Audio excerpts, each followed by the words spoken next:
dia, pessoal! E aí, tudo bem com vocês? Espero que esteja todo mundo bem, todo mundo tenha aproveitado bastante o final de semana. Espero também que a gente tenha uma semana maravilhosa que está se iniciando hoje, beleza? Gente, a gente vai começar hoje pela aula de Sociologia falando sobre movimentos sociais, então a gente está falando do capítulo 2, né? Da unidade 2, do livro 2, beleza? Show? Show! Então vamos lá, galera. A primeira pergunta é, na verdade, o que é um movimento social, né? O que pode se caracterizar como um movimento social? E aí a gente vai falar sobre um dos sociólogos mais importantes que estuda justamente movimentos sociais, fenômenos sociais, características sociais importantes, que vai ser o Alan Touraine, né? O Alan Touraine, ele é um sociólogo francês, né? Extremamente importante, é um filósofo contemporâneo, e ele, quando ele fala sobre esses movimentos sociais, ele estuda os movimentos sociais desde o seu princípio, né? Então ele tem o princípio que ele dá vai ser lá da Revolução Industrial, beleza? As características que ele trabalha são diversas, né? O Alan Touraine, ele fala sobre, na verdade, sobre quase todos os movimentos sociais, mas ele descreve em si o que é um movimento social, suas principais características, né, os tipos de movimentos sociais e as fases do qual ele entende. Então, olha só, a aula que a gente está abordando agora, a gente não vai abordar um movimento social em si específico, né? A gente vai apresentar o que é um movimento social, quais são as fases de um movimento social e seus princípios, né? Os que são as coisas que vão nortear um princípio social, beleza? Show? Espero que todo mundo tenha entendido então essa primeira parte. Então vamos lá. Para a gente falar o que é um movimento social, ele diz que é o seguinte, o Alan Touraine, ele fala que para o movimento social, né, ele precisa ter, para ele ser um movimento social, ele precisa de um objetivo. Como assim um objetivo? Olha, por exemplo, tem um movimento social chamado Greenpeace, né, que é um movimento que busca justamente o fim do aquecimento global, pelo meio ambiente, né, pelos animais e tal. Então, o que ele tem? Um objetivo. O objetivo dele é lutar contra o aquecimento global. Show. Já é a primeira característica dele, né? Qual a segunda característica que o Alan Touraine aponta que deve ter para ser um movimento social, né? É ser organizado, né? Ter uma organização. Então, a primeira coisa para ter uma organização é um nome, uma identificação. O objetivo ele já tem, cria-se um nome, né? E aí você organiza esse grupo. E aí, por exemplo, o Greenpeace, ele tem um objetivo, que é justamente o fim do aquecimento global. Tem um nome, que é um grupo, né? O Greenpeace, né? E ele vive um período, né? Quer dizer que ele vai terminar, ele vai começar, ele não tem um tempo determinado, né? Ele vai viver de acordo com o seu objetivo. Se um dia lá na frente acabar o aquecimento global, tem necessidade de ter o Greenpeace? Não, então aí a gente não tem mais necessidade. Então ele vive em um tempo indeterminado, né? Não tem determinação desse movimento social. Ele vai continuar persistindo até tentar alcançar o seu objetivo. Por quê? Né? Porque são grupos mobilizadores, são grupos que são feitos de pessoas que têm uma história, que têm mais características. Né? Por exemplo, a gente fala de um grupo social que é importante, né? Que surge principalmente do que ele falou em relação à Revolução Industrial, né? Que a gente vai ver que são os sindicatos. Ele vai ver que os movimentos sociais vão surgir a partir da Revolução Industrial por causa da necessidade justamente de se atender a objetivos de classes. Né? Que classes são essas? São as classes trabalhadoras, beleza? Que sofrem justamente com as longas jornadas de trabalho, com as péssimas condições de vida, com as péssimas condições de trabalho.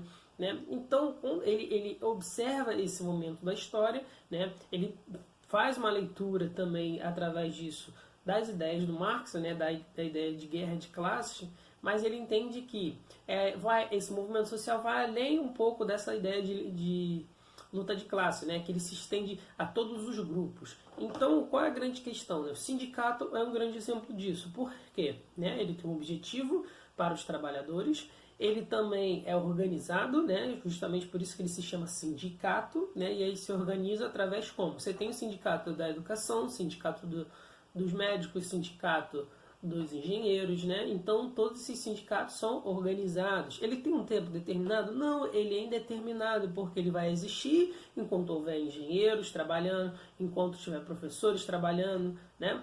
É igual um tempo atrás, uns 30 anos atrás, que tinha o sindicato dos datilógrafos, né? Que eram pessoas que utilizavam a máquina de escrever, né? Datilografia, para processar documentos. Só que qual é a grande questão? Existe essa profissão hoje em dia? Não. Então existe sindicato? Não. Tá vendo? Por quê? Aí o tempo dele foi indeterminado, porque ele durou enquanto o seu objetivo funcionava. Depois que acabou o seu objetivo, né, acabou o seu tempo também. Beleza? Por isso que os sindicatos não têm tempo determinado. E aí o mais que a gente pode identificar é que existem vários outros movimentos sociais, né, que são extremamente importantes. Por exemplo, nos Estados Unidos existem movimentos armamentistas, né, que são movimentos que buscam que as pessoas tenham sim seus direitos e deveres de liberdade para possuir armas, né. E aí, o que acontece? Eles têm um grupo organizado, eles são identificados, têm um objetivo e têm um tempo indeterminado, né. E a gente vai ver que os movimentos sociais, eles são plurais, né? O que é ser plural, Hugo? Olha só, é ele ser de várias espécies, né? Você vai ter movimentos sociais no Brasil, como por exemplo, aqui você tem grupos, né, que são engajados no retorno da monarquia no Brasil. É uma coisa legítima? É, porque o acordo que a gente fez é que todos têm direito de se expor sua liberdade, né? E pedir o retorno da monarquia no Brasil é expressar sua liberdade. Então você tem um movimento, que é um grupo, que ele tem o mesmo objetivo, ele é organizado e também não tem tempo determinado, porque eles provavelmente só vão parar quando ou um desistir e não vê mais objetivo naquilo, ou quando alcançarem também seu objetivo. Beleza? É assim que funciona os movimentos sociais. Então tá vendo a pluralidade dele, né? E então coloquem, vocês podem até anotar aí caso caso a gente entender melhor, né? O que é um movimento social? Ele precisa de um objetivo, ele precisa ser organizado e ele é indeterminado de tempo, tá bom? Isso é a característica de um movimento social. E aí a gente viu como é que os movimentos sociais vão acabar surgindo, principalmente na Revolução Industrial, porque vai se intensificar, porque a partir da Revolução Industrial a gente tem que entender uma coisa, o mundo vai passar a viver nas cidades, né? Você vai concentrar pessoas em um determinado local. Quando você concentra pessoas em um determinado local em grande quantidade, você gera conflitos sociais, né? Não importa de qual classe ele seja, mas você pode tanto ter conflitos sociais entre ricos e pobres, quanto os de pobres para pobres, né? Isso é importante porque quando isso acontece, né, a gente começa a ver um novo mundo agora. Olha só, a Revolução Industrial deu um novo mundo, um novo panorama para as pessoas, um novo problema, né? E aí por isso que os movimentos sociais vão surgir a partir da Revolução Industrial e não anteriormente à Revolução Industrial, porque você não tinha características suficientes para massificar justamente movimentos sociais, beleza? Então vamos lá. Então, para a gente falar também desses movimentos sociais, a gente tem que falar de princípio da ação. O que são esses princípios da ação, né? É o que é em si o movimento social. O movimento social ele precisa de conflitos sociais, né? Questões sociais para serem abordadas, né?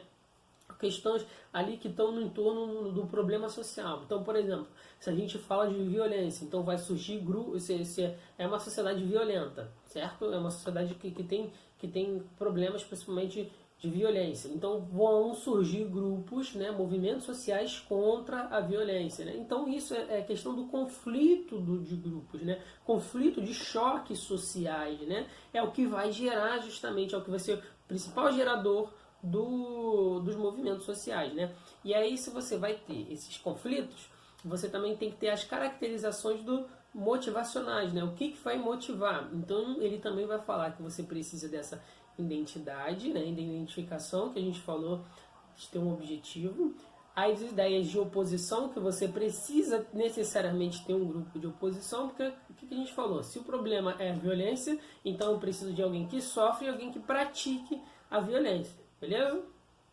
Então é igual a ideia do sindicato, eu preciso de alguém que acabe sendo explorado pela mão de obra e alguém que explore essa mão de obra. E outra ideia é da ideia da totalidade, que esses movimentos sociais também devem buscar uma totalidade. Então eles não devem buscar só um grupo específico deles, né? E eles acabam sendo mais abrangentes. Então se eu tenho alguém falando, um grupo falando sobre violência, né?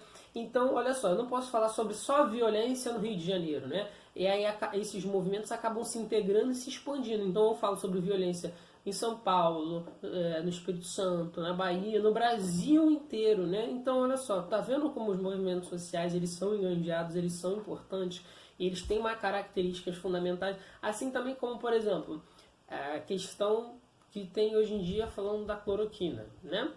E aí é importante a gente falar sobre isso.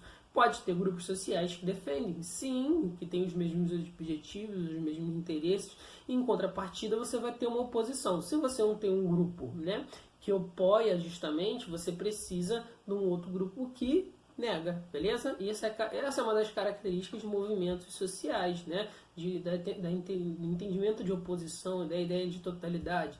E é o seguinte, a ideia de totalidade também para isso é o seguinte, então, olha, se a gente aplica aqui, por que a gente não aplica em outras coisas para ver também se dá certo? Beleza?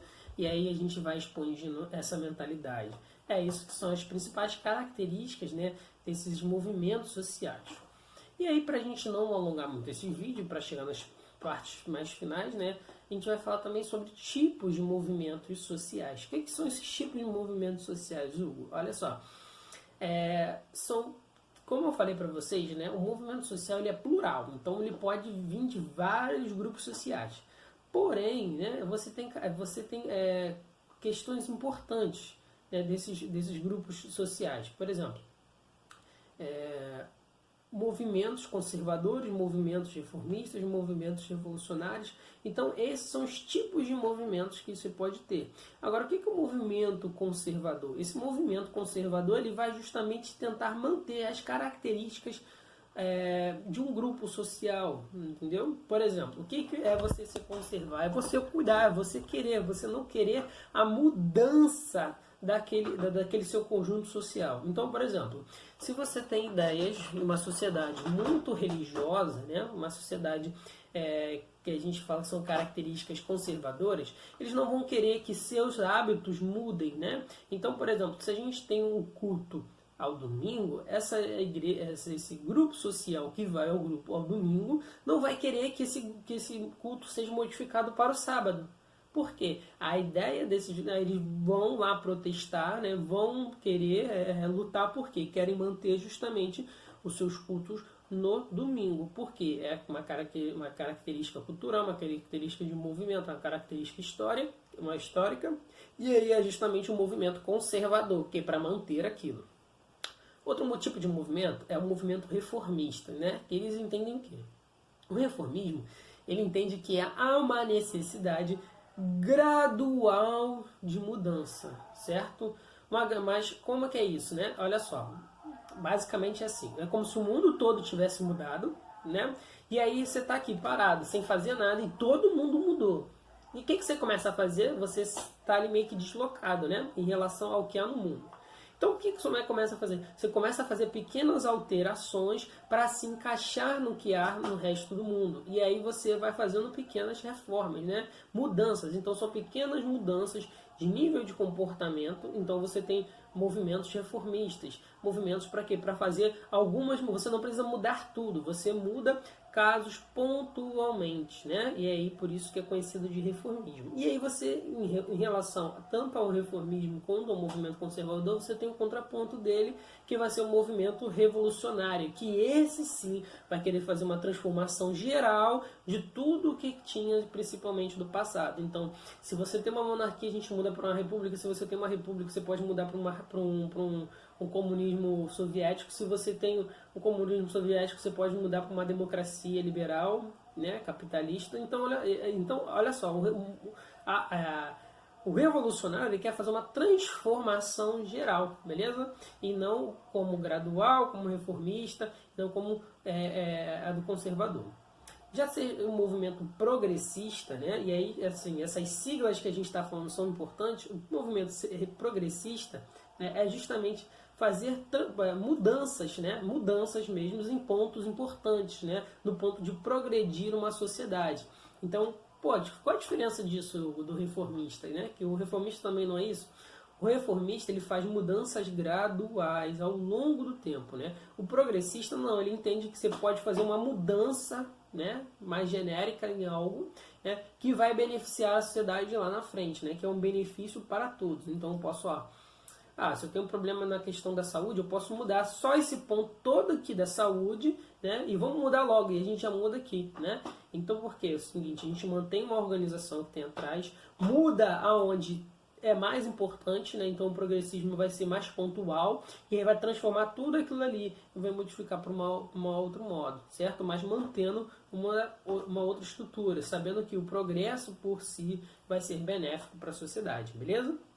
Enquanto o reformismo é gradual, o progressismo ele necessita uma mudança não brusca como o revolucionário, né? Mas uma mudança mais abrangente do que o reformista. E por último a gente vai ter o regressista, né? Que vai ser justamente lutar por todo um regresso de qualquer progresso ou de qualquer reforma ou de qualquer revolução. Então, por exemplo, aqui no Brasil a gente tem movimentos regressistas. Como são movimentos regressistas, Hugo? Olha só, hoje vivemos em uma república, né? Onde tem todas as pessoas se representam, onde você tem um presidente da república, onde você tem a divisão dos 3 poderes, né? E você tem o executivo, o legislativo, o judiciário, e todo mundo vive separadamente. E aí tem um grupo, né, muito ainda forte no Brasil, né, forte assim, entre aspas, mas são organizados, que é o movimento monarquista, e é um movimento que a gente pode caracterizar como regressista. Por quê? Porque no passado a gente era uma monarquia, hoje a gente vive, né, numa república. Então, se esse movimento, que é o retorno da monarquia, ele é um movimento regressista, beleza? Espero que vocês tenham entendido desses tipos de movimentos sociais, né? Que são características de movimentos sociais, né? Essas características dessas ciclas de conservador, reformista, revolucionário, por exemplo, é o que está muito em pauta na nossa vida hoje em dia, né? E aí por isso que tem justamente essa importância e por isso que a gente tem que falar e dar importância para isso. Beleza? Gente, por último, são as fases desses movimentos, que você vai ter a fase de inquietação, de excitação, de formalização, de institucionalização. Como que é isso, né? São fases. Então começou um movimento assim. O que você vai ter? Ele diz que vai ter a parte da inquietação, né? Onde as pessoas vão ter que começar a se inquietar e com a necessidade de alguma mudança, se juntar por um objetivo, né? Lutar para um objetivo. Então essa é a fase da inquietação, que é a fase inicial de um movimento social.